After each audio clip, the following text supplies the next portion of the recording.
Autumn is party conference season. Tonight we are in Dundee. Once a Labour stronghold, in recent years it's been known as Yes City because of the levels of SNP support. Labour came a close second in both constituencies here last general election. So what matters most now to the people of Dundee? Let's find out. Welcome to Debate Night. Debate Night is the only show in Scotland where you get to ask the questions, answering them on our panel this evening. From the SNP, the MP for Arbroath and Broughty Ferry, Stephen Gethins. Stephen won his constituency at the general election. A former Professor of International Relations at St Andrews University, Stephen was also previously a special advisor to First Ministers Alex Salmond and Nicola Sturgeon. Award-winning broadcaster and journalist Lesley Riddoch. Lesley has a regular column in The National and a weekly podcast. She's also the co-founder and director of Nordic Horizons, a think tank exploring what Scotland can learn from the Nordic countries. From Scottish Labour, the MSP for Glasgow, Pam Duncan-Glancy, the party spokesperson for Education and Skills. Pam previously worked for Public Health Scotland and has been an active member of the Labour Party for over 20 years. Douglas Lumsden is the Scottish Conservative MSP for North East Scotland and party spokesperson for Net Zero, Energy and Transport. A former co-leader of Aberdeen City Council, Douglas spent over 20 years working in IT before entering politics. And finally, Times columnist Kenny Farquharson. Born in a tenement not far from where we are tonight, Kenny has worked in newspapers for over 40 years. He's been political editor for 3 different newspapers and is now a senior writer and political columnist with The Times. Please welcome them all to Debate Night.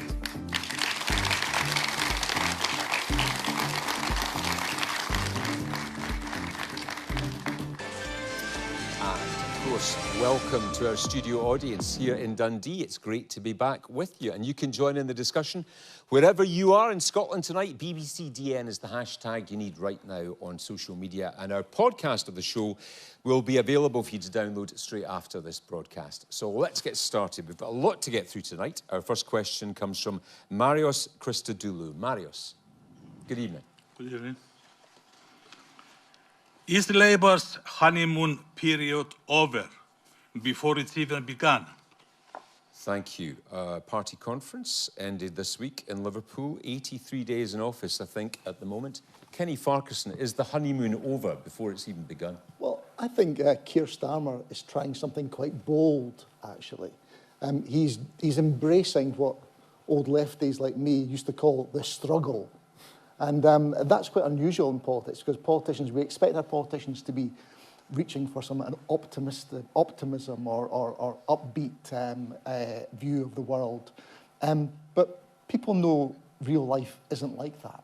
You know, real life is hard, and real life is a bit of a struggle. I think they respect people who acknowledge that. And I'll give you an example. I think it's also good politics. I'll give you an example of this.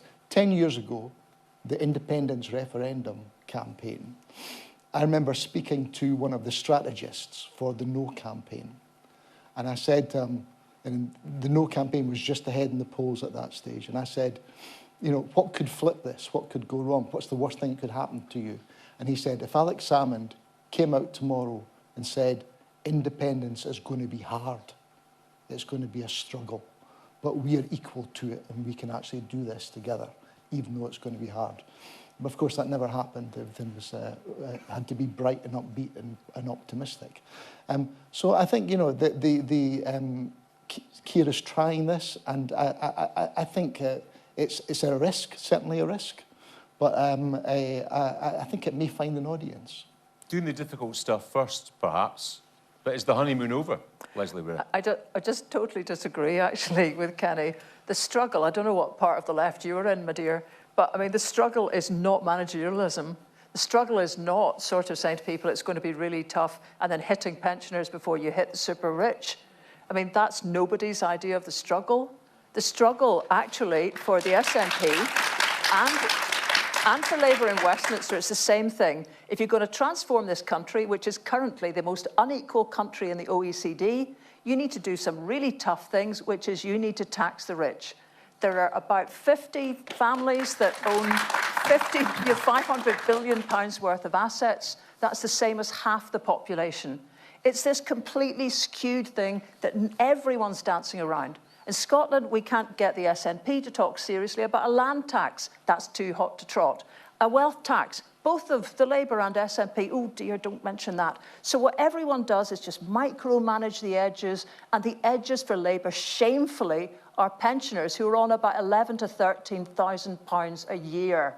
So there's no struggle in that. That's just wrong. I'll come to the audience in just a second. I'd love to hear what you think about this, especially maybe if you were a Labour voter at the general election, whether you think the honeymoon period is over. The thing is, Pam Duncan-Glancy, Keir Starmer's got 5 years until he needs to face the voters again. You're going to face them in 18 months' time. Yep. Is the honeymoon over? Absolutely not. I think the work is only just beginning, and what we heard from the Prime Minister yesterday is that he's taken the tough decisions to make sure that we've got the foundation for an economy that can build public services and get our country moving again. That's exactly what people voted for, and that's exactly what they want to happen. And I heard lots of optimism at the conference this week in Liverpool. We've heard that we've got people bringing the buses into public control.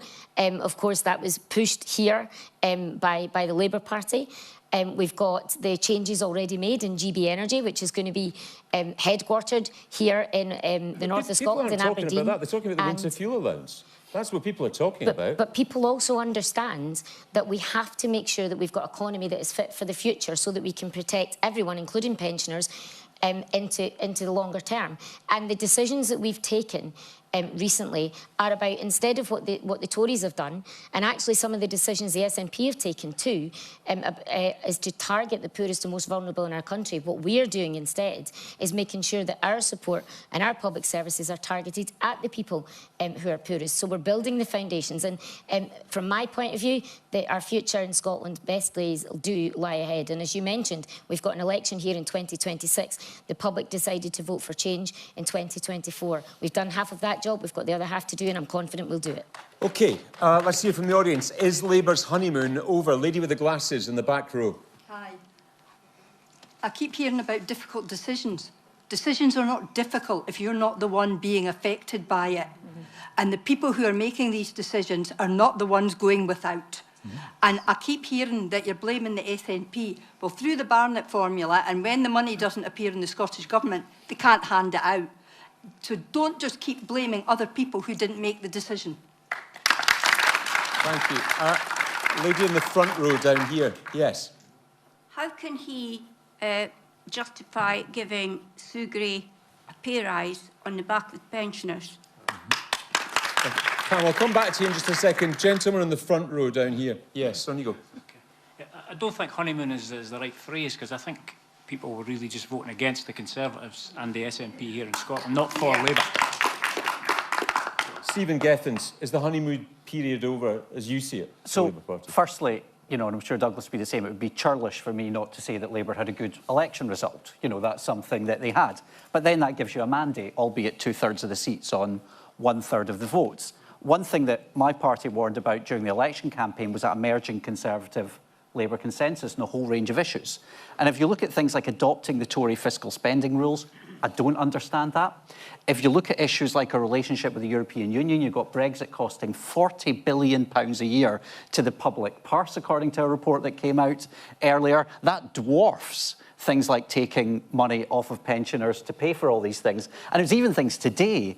I saw Keir Starmer announcing cracking down on benefit fraud, and I'm not against that. But what I didn't hear were some of the more higher-end areas where we're not collecting tax, some of those who have gone overseas. And that's why it was so disappointing, for example, to hear that Labour had accepted £4 million from a company based in the Cayman Islands, for example. So look, they've got this mandate. My appeal to them would be, and I'm not a member of the Labour Party, use it. There's so much that's wrong with the country at the moment. And also, you've hit pensioners at a time when there are so much more easier ways, and you could diverge from the Conservatives on their spending commitments as well. So I think it's pretty clear that we're diverging from the Conservatives. The Conservatives... It's not what Rachel Reeves is saying. I'm not entirely sure why the SNP are lining up with the Conservatives here. Actually, the SNP should we're be calling for a divergence. Hugely challenging the economic decisions of the Conservatives, which crashed the economy, put mortgages up, and have left our public services with nothing. But I have to say, Stephen, you must only have been listening to part of the story, because your point about making changes to going after tax avoidance, we're already doing that. and the Prime Minister has set out that 200 people are already about to start in November in the Inland Revenue to tackle tax avoidance, to chase the tax and a relationship with the rest of Europe. 40 minutes. Sadiq Khan's already been there, and when you're taking away the winter fuel allowance, at the same time Ireland's announced it's giving its pensioners €1,000 and you're taking away the £300. There are so much in the way of low-hanging fruit that you could take on there, and you've got the mandate. It'd be churlish of me to say that you don't have the mandate. Stephen, you do. Why not use it? You must also know that the strong economy that will build the foundations of the future of this country will mean that in the next 5 years the state pension will increase, and that we will be able to put money in the pockets of the poorest pensioners, making sure that they've got the money to get through the winter, which is not what the SNP have done. You've cut the fuel insecurity fund in Scotland. So it's a bit rich taking lessons from yourselves on How this, do you grow the economy? And every single economist in the Treasury concede this point as well, because I've seen the Treasury analysis. Keir Starmer's seen the Treasury analysis. There is no room for growth outside the single market and the customs union. You have a structural fault at the heart of the economy. Now, hold on. Why on earth? Your colleague should have... Why on earth... Your colleagues should have thought about that when they voted against it. That's not true. That is true. That's not true. Can I tell you about that? Because I was there that night. We voted in favour of the single market and the customs union as a compromise. Labour, we voted in favour of the single market and the customs union. I was there. I voted on it. Right, hang on, we're getting way away from the question. All right, okay. Brexit is beyond me. That's not what the question is, though. The question is about, has the honeymoon period ended for Labour amid the controversies around things like the winter fuel allowance and also clothing allowances as well? Lady in the back row. I think with the fact that the pensioners have been hit and the fact that you've put it just down to pension credit, there's a lot of people that aren't entitled to pension credit, which the pensioners are still on the breadline. And the fact that pension credit is obviously still a benefit that isn't, obviously, not everybody's claiming it, and there is a massive shortfall in obviously the fact that people need to claim it, but there is a lot of pensioners that are on the breadline that are not entitled to pension credit. Thank you. Gentleman in the moustache down here. Yes, on you go. Yeah, I personally think the scary thing is that if Labour keep going the way they're going, the voters are going to go back to SNP and we're going to end up with another 5 years of them. And gentleman over here. Yeah, on you go. Yeah, it just came out that obviously £20,000 with regards to Keir Starmer's son for private accommodation to study. All I can think of, how many elderly would that help this winter? Thank you. I think Keir Starmer said he took that accommodation so his son could study for his exams away from press intrusion. Douglas Lumsden. Yeah, I think Labour's honeymoon period is well and truly over. You know, they came in at the start and said those with the broadest shoulders would actually pay more. Well, pensioners earning £11,000, they haven't got the broadest shoulders. So I think it's immoral that money's been snatched from them. And at the same time, we've seen, you know, suits being paid for Keir Starmer. We've seen dresses for his wife. We've seen, as we mentioned, accommodation for his son. Well, I think that's a luxury that most other people, you know, don't get that privilege. So I think it's a bad start for the Labour government, and we'll see where it goes from there. Pam, just final word on this from you. Is this how you wanted the first 100 days to go? I wanted the first 100 days to give us some hope and for us to be able to look ahead and know that we'll have a stable economy and our public services will be back on track. I'm really proud that we're going to do that, and I'm proud of things like GB Energy that's been announced, bringing jobs to Aberdeen and bringing clean, cheaper power to everyone in Scotland and across the UK. Those are the actions that people voted for, and those are the actions that the government's already delivering on. Lady in the scarf in the front row. Yeah. Can I ask, on GB Energy, where do we stand on protecting food security? I'm listening to your leader on TV, blasting pylons throughout the country. I live in the countryside, in the green fields.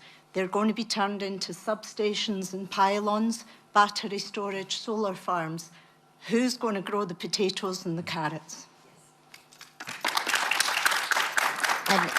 And we understand that, and we know, again, the Prime Minister set out yesterday that we have choices to make as a country if we want cheaper energy bills and if we want energy that is world leading so that we don't have to rely on energy from elsewhere in the world, then we have to make decisions about, in some areas, having pylons. But we have to make sure we do that with communities at their heart. And one of the things that I'm most excited about GB Energy is that it will fund and give funding to small energy projects in local communities. So local communities will have a voice over that. We're also making reforms to the planning system to give local people a voice as well, so that we can unblock the system and build the houses we need, but give the voice to local people so that we can do all of the things that we need in a community. Because we see too often, and I know this is a situation in Dundee, where housing estates get built but we don't get schools. What happened about nationalising energy?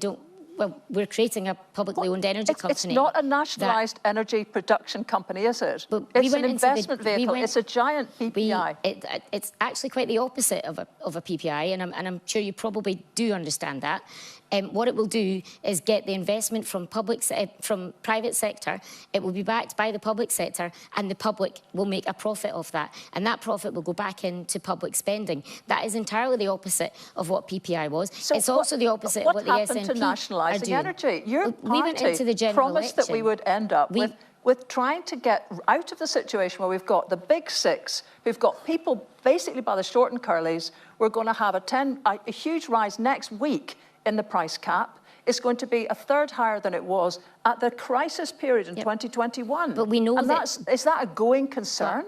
Of the energy bills, of course, it's a growing concern. It's a huge concern. My constituents in Glasgow, where I'm from, are seriously concerned about it, as I'm sure we all are tonight. That's why we need something. We need GB Energy that will give us clean power, and we know that clean power will be cheaper in the longer term. We've got clean power in Scotland. But we don't. No, we don't, because the SNP have sold it off through an interconnector down to England. We've got so much clean power. The SNP sold their clean power off because they had to sell it off to pay for the black hole in their finances. We're in Aberdeen in a few weeks' time, and I'm sure there'll be a lot of questions and a lot of discussion about GB Energy there.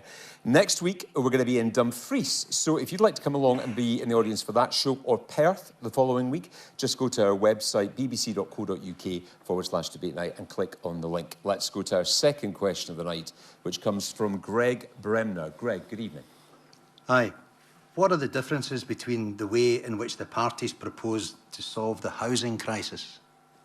Thank you. Over the summer, the Scottish Government declared a housing emergency. New figures released yesterday reveal the highest total of homeless applications in 12 years, 10,000 children in Scotland tonight in temporary accommodation. Stephen Gethins. Yeah, it's a good question. I mean, there's obviously a significant housing crisis across the UK, and there's one in Scotland. In Scotland, we've seen a huge amount of investment in affordable social and council housing. I think that has to be part of the solution, and I think the Scottish Government have been right to invest in that over the years. You've not been building nearly enough homes. Homes for Scotland say you need to build 25,000 homes a year. You're nowhere near that. Stephen, look, you can always build more homes, but you also need the capital budget. Now, when 69% of your budget comes from Westminster and it's being cut, you're going to see a shortfall in some places. Now, the Scottish Government has been ahead. You know, per head of population, 70% higher than Wales, 40% higher than England. That's not much good when you're the person who's at the end of it and you can't get a home. There's no consolation to 10,000 children in temporary accommodation. But you have to start from somewhere. And so when the gentleman asks, what's the solution? Social housing, affordable housing, and council housing as well. Now, the Scottish Government have invested in that. They will continue to invest in that over the next decade, and that's set out. Well, you talk about cutting budgets when 69% of your budget comes from Westminster. 69%. Now, I sometimes think that maybe in Scotland we talk about the economy, and I heard Keir Starmer blaming the SNP for the economy. The responsibility rests at Westminster. Read the Scotland Act. Keir Starmer is well aware of Schedule 5. And we also talked about earlier on, it was so nice to see Liz Truss pop up and talk about her budget. Now, they've invested more. We must continue to invest more, but you can only spend the money that you've got, and you've got to prioritise. And so that's why I think social housing, affordable housing, council housing is the right way to go. Stephen, Pam Duncan-Glancy. Can I ask you then, Stephen, how do you explain if the 9% capital cut that's then turned into a 24% cut to the affordable housing budget in Scotland by the SNP. That doesn't add up. And the result of that is that we've got far fewer social houses being built now. In the last year, there have been fewer starts on social houses than there were in previous years. And the result of that is we've got rising homelessness on our streets. Now, the gentleman's question, I think, was what's the difference in parties' proposals to that? Well, first of all, and I'll go back to my point that I made earlier on about growing the economy. That's fundamental. And I think growing the economy is going to be really, really important to being able to get Britain building again. And that includes building houses here in Scotland. And we've got the National Wealth Fund, which is going to look at investing in opportunities all across the UK to do that. Then we've got planning reform, which is absolutely essential, because just now planning is such that we can't get house building started fast enough. So that is clogging up the system and meaning people aren't being able to get the houses that they need across all tenures. And we need to bring disused houses back into use, because there are too many houses that aren't being used, and we know that far too many people need them, so we need to do those things. And finally, tomorrow in Dundee, there'll be a conference on accessible housing, and I'm due to speak at that tomorrow. I think it's a really important conference, because actually the number of disabled people and people who are living in accommodation that doesn't meet the requirements because of physical access needs and other access needs is growing. And that's something that we need to address, both by adapting current properties and building new accessible ones. These aren't just houses, these are homes where people live. So, lady in the black dungarees, yeah. I work in the homeless sector, or have done previously, and I am aware with the young people how catastrophic it can be to their lives. But what I'm aware of is you are contributing by the early release of the long-term prisoners and adding to that crisis by all of these prisoners being released. How is that going to be managed in effect with the housing crisis that you already have on your hands? OK, thank you. And gentleman in the middle there, yes. Well, Stephen, that didn't take long, did it, for you to blame Westminster for SNP policies? So quite the second question of the night. If you're going to be treated as a responsible government, you have to take responsibility for things go wrong if you want to take credit for things that go right. I'm not saying Westminster are perfect, but you have to take some responsibility for decisions made here in Scotland. I hesitate to say it, but I think what we need to do regarding housing is to look at some of the other factors. Population growth. We're looking at demonising landlords as well at the moment.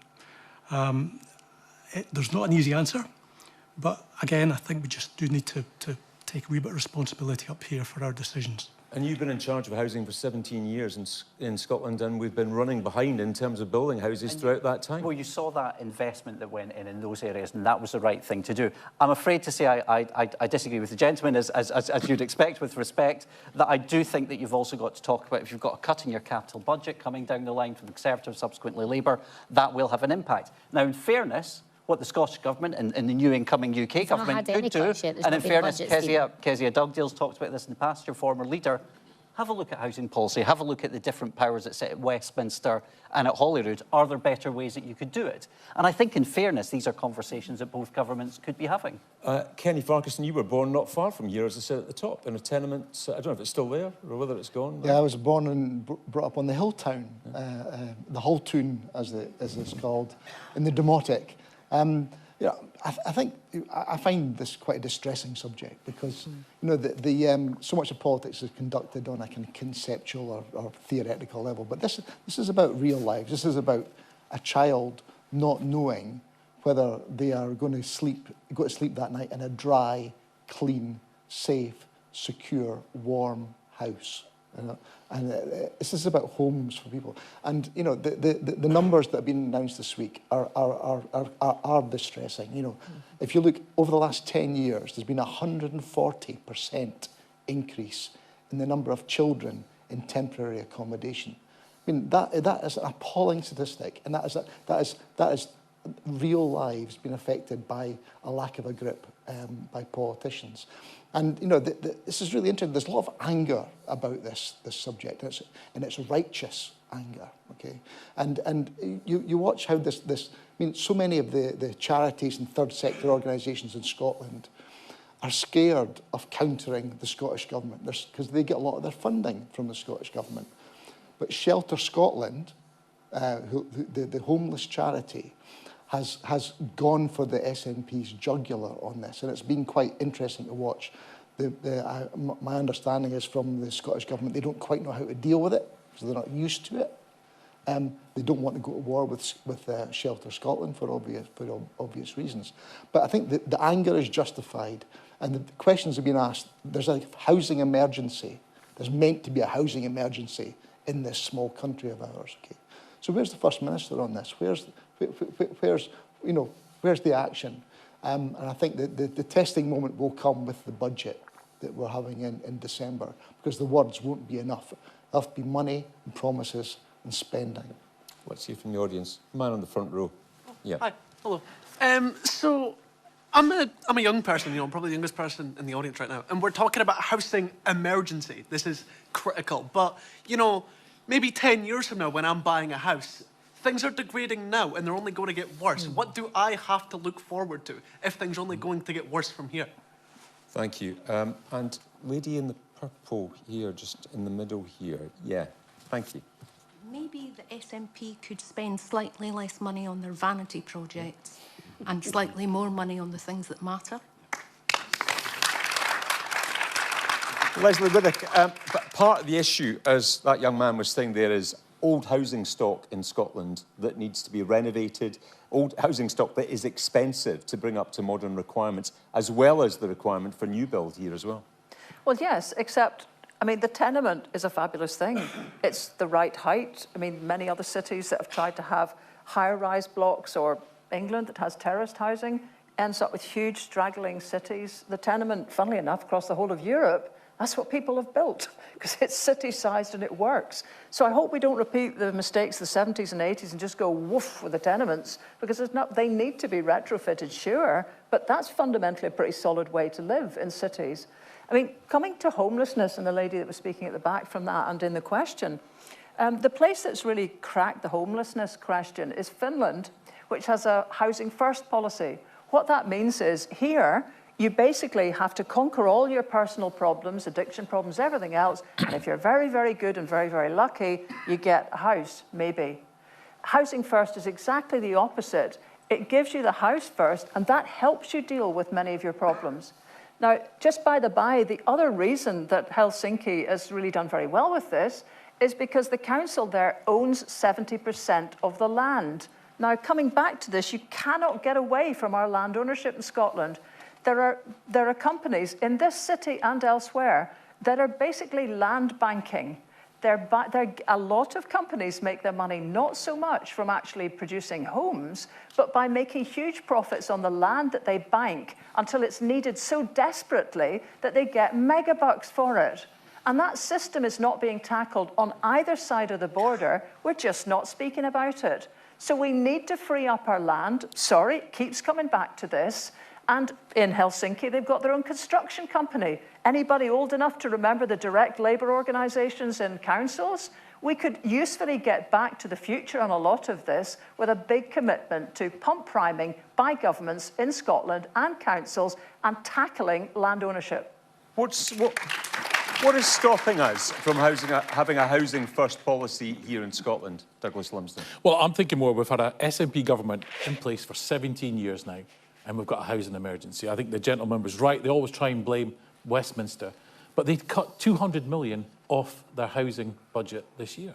So if you don't build the houses, then it's only going to get worse. There's no point declaring an emergency if you're not going to actually put money at it. And we talk about. Sorry, let me talk. That we cancelled the right to buy in Scotland, because then we'd have even fewer houses. I'm trying to speak. We talk about the block grant from the UK government. It's the highest it's ever been. But they still try and blame someone else. They've got to take responsibility for their actions. Douglas talks about this. We've seen a significant cut. We've got a UK economy that is not performing because, I'm sorry... Highest block grant. Look, it's a high... if you look at the cut, it's come in real terms. It's been cut. Up in real terms. Okay, a cut. Now, the economy sits as a Westminster responsibility. I think I sit as a Westminster MP. It's an entirely legitimate thing to do, to look across the piece, and I hope that Labour will look at some changes and use that mandate when we talked about that earlier on. But when we talk about the kind of money that's leaving the economy from your Brexit deal, 40 billion, that's eye-watering sums of money. Liz Truss's budget that put up everybody's mortgage. These events don't happen and then stop. These events don't happen and then that's the end of them. They have repercussions going down the line. We sit in one of the most energy-rich countries in Europe. And yet, we're seeing energy prices going up and we're seeing fuel poverty prices. We're seeing fuel poverty rates going up as well, not least with the cut to the winter fuel allowance. Yes, there's things that the Scottish Government are doing. Is there more they can be doing? Of course. But you cannot sit here and tell me that your government was inconsequential to this, which is effectively what you're trying to do. All right, let me go back to the audience here. Let's get back to this question about how we get homes built in Scotland. Lady in the back row. One of the £2 million cut, obviously, to the housing budget, but I think you also need to be looking at the adaptation budget, where you've got a lot of people that are living in current accommodation waiting for stage 3 adaptations that can't get it because the funding's not there. Thank you. And I think you had your hand up again as well in front. Yes. To echo your point about the Housing First model, I have actually adopted that and used that, and a lot of the funding has been pulled, unfortunately, from a lot of the third sector with regards to the Housing First model. What I do find problematic about it, though, however, is a lot of these people who are in these accommodations who are maybe supported, they actually need to use their housing benefit to pay for that because they can't afford the rent, which is then detrimental to them actually sourcing employment and being able to better themselves, which is, you know, not going to be helpful to the situation. OK, and just back to that gentleman over there. Put your hand up again. On you go. Thank you. Sorry, Stephen, I don't want to pick on you if I don't have to, but that's twice now you've told Labour to use the mandate that they had. And I agree with that. But you've had 17 years of almost unparalleled power. You could have done anything you liked regarding the housing emergency in those 17 years had you not been fixated on independence. You could have done anything you liked. Stephen? Well, I think the gentleman talks about unparalleled power. I'm not sure that's the way you'd see it in a minority administration. I sit at Westminster, whereby you've got a party with 2/3 of the seats on 1/3 of the vote that genuinely is sovereign, with a full range of fiscal levers and economic levers that the Scottish Government would be jealous of. Now, can you look at that? I think you can. Is there more the Scottish Government could be doing? Of course there is. There always is. But I'm afraid to say, if you look in European terms, the Scottish Parliament is not that powerful when it comes to these things. I'd love to see it when we were raising more of our money, we were responsible for more of our money. But that's not the system that we've got at the moment. The system is a different one. Now, if we can look at... Stephen, none of the parties would have argued against you if you'd voted in favour sorting out the housing emergency. You chose not to. You're using a straw man argument there about not having a majority government.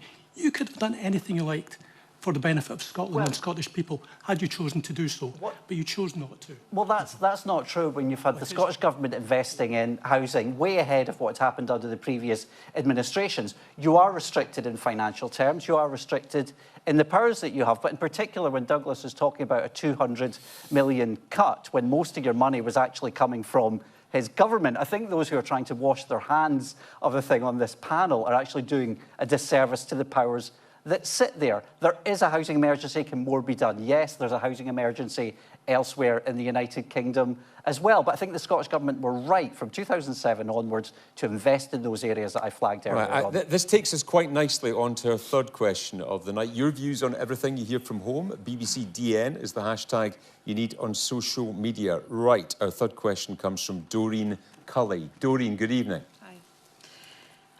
Now that Labour are proving themselves to be a three-legged horse, how is the SNP planning on moving forward for the fight for independence?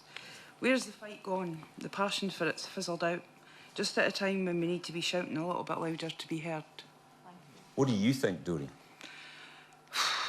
That says it all. I don't think there's enough passion. I don't think there's enough drive to see it happen again. I'm seeing politicians apologising for independence. And I put my tick in the box. Stephen's my MP. And I actually sent him an email right after the general election that said, "You've got my vote, now win my trust." Right, we'll come to you in a second, Stephen Gethins. But where has the passion gone? Lesley Riddoch, you were at the Believe in Scotland rallies recently, attended by a few thousand people. Where are the rest? Where has the passion gone, Lesley? Yeah, I was speaking at that rally. I thought pretty passionately. But I don't belong to a political party. I think that kind of saves you from a certain amount of managerialism about these things. But yeah, I mean, there's no denying it. I mean, basically, People have banged their head off a brick wall. We've been told by a democratic government, supposedly, that they have a mandate to do whatever they want to pensioners, but successive mandates in Scotland don't constitute an argument for a referendum. I mean, this afternoon I spent listening to Sharon Graham, actually, who managed to get a vote reversing the Winterfield payment thing. Yeah. The Unite Trade Union leader. And Sharon Graham's big enough to say that she's open to the idea of an independence referendum. Well, it'd be a nice thing, actually, if her blinking party leader was the same, because that's half the battle. You know, it's not obvious what the route is. And obviously, there's been all sorts of suggestions about having a de facto referendum. That can be tough, and it just needs, if you like, parties who are a bit hostile to this to tactically vote, decide they're not going to take part in it. And you've got a very muddy result. You know, we're bending ourselves all out of shape here when the straightforward answer to a country, 50% of whom want independence, is to let its democratically created parliament have the power to have another blinking referendum. Well, hang on. John Swinney said last week there has to be a compelling and demonstrable case for independence. Is he right to say that? I think what he's arguing is that the only way you'll shake these guys awake a wee bit, because obviously just ordinary arguments are not going to make this, is to have something so assertive, probably it's back to that 60% or something, a larger proportion that we got in the referendum, to say, hey guys, this is not something that's sustainable. And actually the next election would also provide a mandate for back in that business. But for sure, lots of people, I mean, the reason I'm keen on independence is because we could get enough money from energy, our energy, without having to footer around with all sorts of different mechanisms, to eradicate fuel poverty now, to sort out these housing problems immediately. And these kind of goods that sit in all the domestic policy issues we'll talk tonight, they're not alternative to independence for me. That's the route to trying to not live like beggars in our own country. Gentleman with the beard in the middle. Yes. Yes, I disagree with the 60% argument there. 51's enough. Okay, you talk about you know, building the foundations of the economy, etc., under Labour. How long is that going to take? Because the way you've started, you're talking about honeymoon periods and that. I doubt you've got 5 years, to be honest. I mean, you're taking away the winter fuel allowance. You're standing by while the big six increase our prices year on year. Well, it's not even year on year. It's every few months. And because nothing's said, nothing's done about it, it happens every time it's coming up. Just when we're switching the heating on, the hot water's going on, prices are going through the roof. So, I mean, the winter fuel allowance is just a wee drop in the ocean towards that as well. So taking that away after the way Keir went after the Tories, hounding them before the election regarding their plans to perhaps remove it, and then he goes and does the exact thing he's been bleating on about for the last couple of years before the election. It's absolutely disgusting. Thank you. Let's go up to the back row. Gentleman in the striped top first. Yes.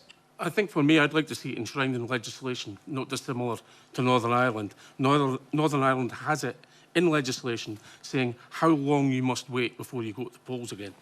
I wasn't resident in Scotland at the time. I was living in England at the time of the vote. Had I been here, I'd have probably voted for independence.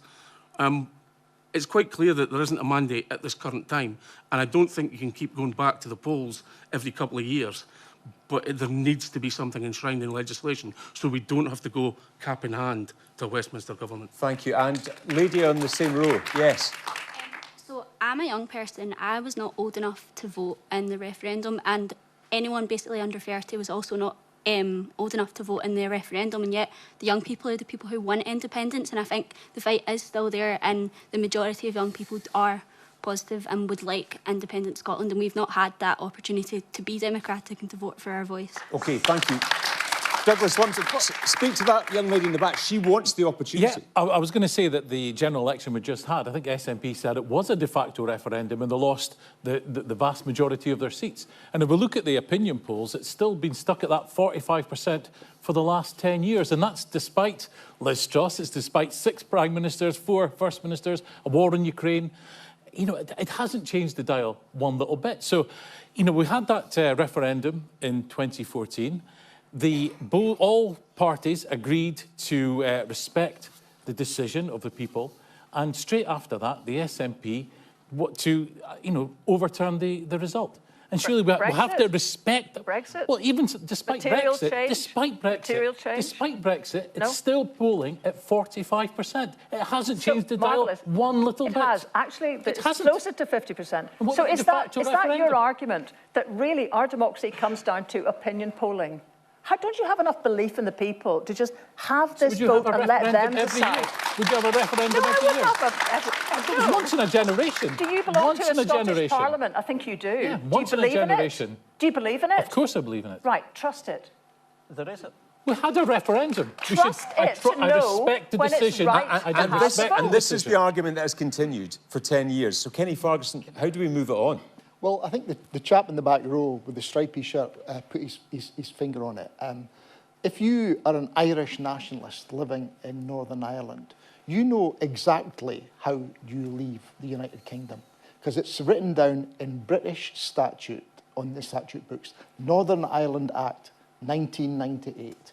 It tells you the triggers that are required for a referendum, and then it tells you, as you said, the gap that's necessary between one referendum and another, which in the statute says 7 years, but in practice it's more like 10 because of the other procedures. Now, there's an opportunity, if you're a Scot who wants independence, if you're a Scottish nationalist, there's no such path to an exit from the UK in British legislation. And I think there's an opportunity there. There's an opportunity there for an inflection point in the whole debate about independence that allows us to remove from the Scottish political debate the idea of grievance, the grievance that Scotland has somehow been denied democracy by being denied a referendum on independence. And I think there's a benefit here for both sides of the argument. Okay? And I think by paving the road to an independence referendum, a road which some people will want to take as quickly as possible, some people will hope will never be taken at all, ever. Okay? But the fact that it needs to be in place, that you know in law where you stand as a nationalist, where you have the legal democratic right to leave the United Kingdom.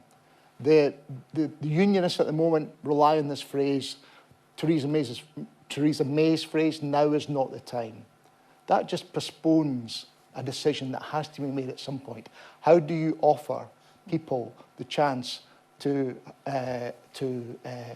the will of the people of Scotland to be manifested in law? Stephen, is Kenny right? The Centre for Public Policy have issued a paper today, Kezia Dugdale and Stephen Noon, suggesting it should be very thoughtful paper. The Scottish Secretary should have the power to assess where the mood of the nation is and to authorise a referendum. Will you look at that? Would you accept that? Well, look, I mean, I think to be fair to the current Secretary of State for Scotland, he's the one that said a democracy ceases to be a democracy if there's no ability to change your mind. Ian Murray said that. I think this is very much the case here. Now, I passionately believe, and I'm grateful to the lady who talked earlier on, in independence. Now, prior to independence, I've still got a job to do. I will continue that job. I wouldn't be in politics if it wasn't for independence. I believe in that. If you look at all of our neighbours, they are fairer, they are wealthier. What's the common denominator? They're independent with the normal powers. To answer the gentleman there, who was, you're not picking on me, but just as an illustration, he talks about responsibility. I wish we had the full range of responsibilities, and we'll get that right sometimes and we'll get it wrong, but you have the responsibility, and that's crucial. But half the nation don't agree with that. So how do you bring them over? Do you know something? And that's to come to Kenny's point. You say half the nation agree or disagree, but as Lesley pointed out, we're relying on polls. And you know the way that you remove the debate over process, because we're debating process. And is that a debate? I remember when there were 56 out of 59 SNP MPs and there was one Labour MP, and we were told, now's not the time. So, you know, there's a simple way of removing any doubt on that. And you set out the rules, and I think there is an onus on the pro-union parties to set out the rules. What is the way that you need to reach? The SNP have set out what they think it should be. Our colleagues in other political parties disagree. Set it out. And I have to say, I've not read the full paper today, but I've got the greatest respect for Stephen and Kezia, and their ideas are always worthy of consideration, but set out the rules. And if that was a 60% threshold, would you accept that? Can I finally say, if this is a voluntary union that we were told, absolutely, then you have a set of rules. If you don't have a set of rules and you're locked in, it is no longer a voluntary union, and therefore it's a very different beast now than the one we thought we were. Okay, Lady in the front row down here. I totally agree with the fact that this independence hasn't been enshrined in any particular legislation. I find it insulting, and I think it's sending a message to Scots that we don't matter and what we want doesn't matter because Scotland has been belittled, and I think that is just not all right at all. Thank you. Lady in the middle, in the back. Yes. It's been 10 years since the last referendum. That's when I started high school. That's been a long way away, and a lot can change in 10 years. God knows how many prime ministers we've been through in the past 10 years. Who knows if we'll get another one. But with that being said, I'm pretty sure almost every single young person who has spoken tonight has spoken about wanting to say yes to an independent referendum, and I stand by that as well. So if that doesn't tell you everything you need to know, then I don't know what does. Because every young person wants that referendum. Okay. Thank you. Lady in the front row down here. Yes. How many referendums do we have to have before this is settled? It's split our country in half because I think it's maybe 50-50. It's caused problems in our country. We've become quite bitter with each other because of it.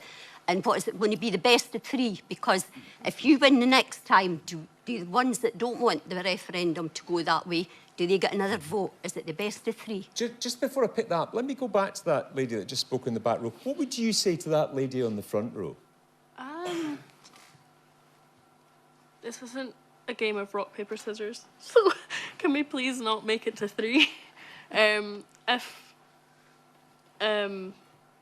I go back to the point that I made about how every young person here tonight has basically been on the side of we want this referendum, we want our voices to be heard because we weren't allowed to do it when we were 12, or I don't even know if they were born yet.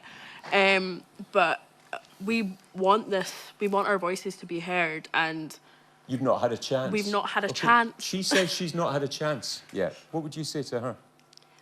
Well, it's, as I said, if it goes in your favour, if we had another referendum and say the SNP won, the people that don't want it to go that way, it splits the country again. So do we have another one? And like say a lot of countries, it's the best of three. I mean, how do you settle this? Because if it's 50-50, somebody's not going to be happy in the end. Pam Duncan-Glancy. It's split in our country. How do we settle this? So I think the woman in the front row makes a really good point. But I also have to say, so do the young people that have spoken tonight. And I understand why young people feel the way they do. 10 years ago, they were promised by both sides of the referendum certain things. And I think we can safely say that in the last 10 years or more, we've not had the country that we would all expect. We've got an NHS that's on its knees. We've got attainment falling in schools. The economy's been crashed. And so I can understand why young people think enough is enough and we need to reach for the reset button.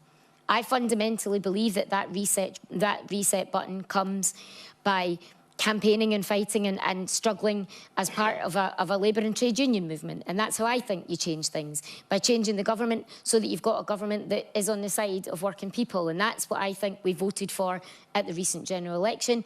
And that's what I'm confident that we'll see, because I fundamentally believe that Scotland and the UK's best days lie ahead. But why can't you tell Stephen Gethins what the route is to independence?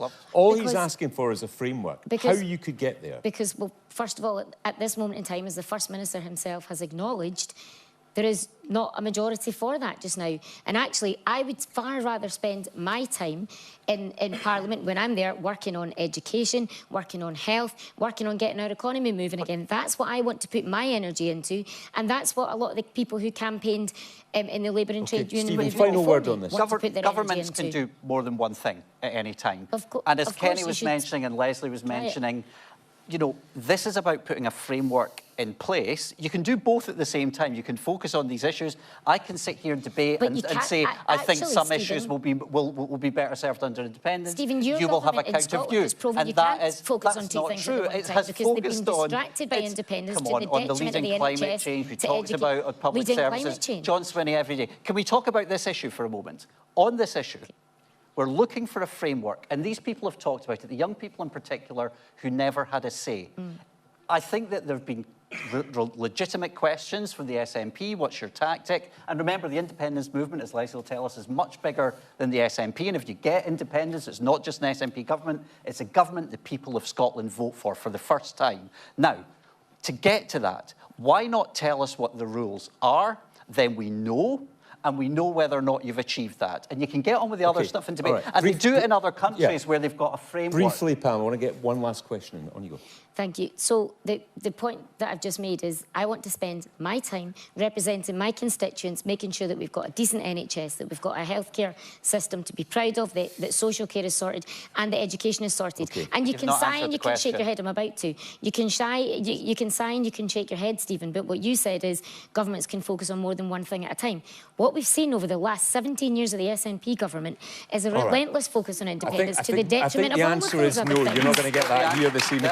We have talked about this many times in debate night. I know we will again. Your views, the hashtag is BBCDN on social media. I really wanted to get to this final question tonight, which comes from Dominic Pegler. Dominic, evening. Good evening. Turning closer to home. If there was one thing that panel members could do to improve the city of Dundee, what would it be? Oh, thank you. Well, we have to start with Dundee boy Kenny Farquharson. Sunniest city in Scotland, but also just revealed highest suicide rate in Scotland, here in Dundee. One thing to improve it, Kenny Farquharson. Well, do you know, I was born here. I have to say I did leave at the age of 18, never to live here again. And like a lot of Dundonians, I'm a roving ambassador for this city. I'm very conscious of the flaws in Dundee, and many of them are psychological flaws, and there are structural flaws in how the city goes about its business. I love the city. The thing I love most about this city actually is the fact that it's a city of strong women and gentle men. Not always gentlemen, but gentle men. And you know, we know the socio-economic reasons for that. We had a century of the jute industry where the women were the ones who had the economic power. They had the regular work while the men worked in the shipyards and the foundries and the factories, where work was more irregular and they were laid off for long periods of time. So you had the women who had the economic power over the men. And I think that's given us the city we have, a city of strong women and slightly less macho men than you'll find elsewhere in Scotland. If I was to do one thing, I don't know, I think I would ask Dundonians to think about the tall poppy syndrome. It's something I see a lot in this city, that nobody likes anybody to get above themselves very much. And if they dare get above themselves, they'll know all about it from their friends. And there's a fear which is part of that, which I think is part of the mindset of being a Dundonian. Nobody likes to see anybody get above themselves. Okay. All right, okay. We're getting tight for time here. Lesley Riddoch, one thing. Gosh, one thing, blimmin' heck. Okay, I've got two things.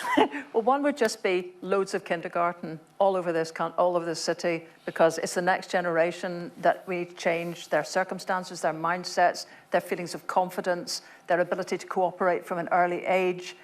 All of that can change immediately if we adopt the European model and don't put kids to school until they're 7 and have absolutely brilliant kindergarten before that gets the kids outdoors with little huts further out in Angus to just relieve the pressure. Second thing, a Michael Mara museum. Yeah, absolutely. Douglas. Yeah, without sounding negative, I think all parties work together to try and remove the scourge of drug deaths, not just in Dundee, but across the whole of Scotland. You know, Douglas Ross has put forward a right to recovery bill, and I think if all parties could work together in the Scottish Parliament to bring that forward, I think that would be for the benefit of, as I say, not just Dundee, but for the whole of Scotland. Stephen Gethins, you went to university here, I did, and my family are here. I can attest to what Kenny says about strong women, gentle men. With all my Dundee aunties that have written to me since I got elected. If I'm not allowed to say, well, first of all, I'd say for Dundee United to win the Premier League. So, how did you miss that? That'd make me very helpful. We'll take 10 in a row, thanks very much. But the main thing I'd want to do, and again, just lost to half pick the up, city I know, but I can't. It's the one thing you can't lie about your football team.